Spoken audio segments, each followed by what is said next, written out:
বুখারী শরীফের মধ্যে ঘটনা আছে। সরকারে দু আলম নবী বলেন, হযরত সাহাবী বর্ণনা করতেছেন, আল্লাহর নবী আমাদেরকে বনী ইসরাইলের এক ব্যক্তির ঘটনা বর্ণনা করতেছেন।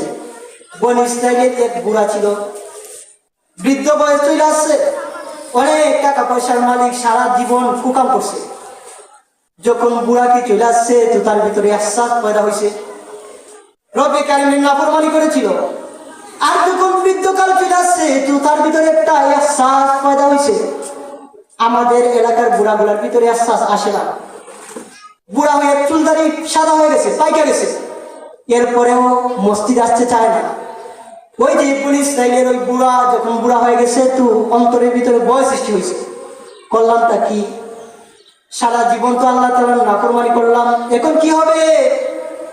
তার ভিতরে আহসাস চলে আসছে, সারা জিন্দেগি আল্লাহ তাআলার নাফরমানি করছি, এখন তো আল্লাহ আমাকে পাকড়াও করবে।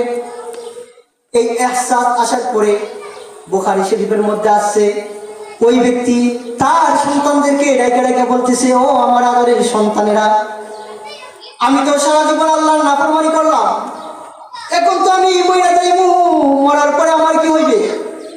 সন্তানদেরকে ওসিয়ত করতেছে, যখন আমি মরে যাব তখন তোমরা আমার দেহটারে জ্বালাইয়া দিবা, জ্বালাইয়া সরকার করে দিবা, আমার দেহটাকে জ্বালাইয়া তোমরা কয়লা বানাই দিবা, এরপরে অবশিষ্ট অংশকে তোমরা মেশিনের ভিতরে দিয়া গুড়া গুড়া কইরা নিবা, তারপরে আমার দেহটাকে সালি বানাই দিবা, সালি বানানোর পরে আমার ওই সালিকে তোমরা সমুদ্রের পাড়ে নিয়ে বাতাসের দিনে বাতাসের মধ্যে উড়াই দিবা।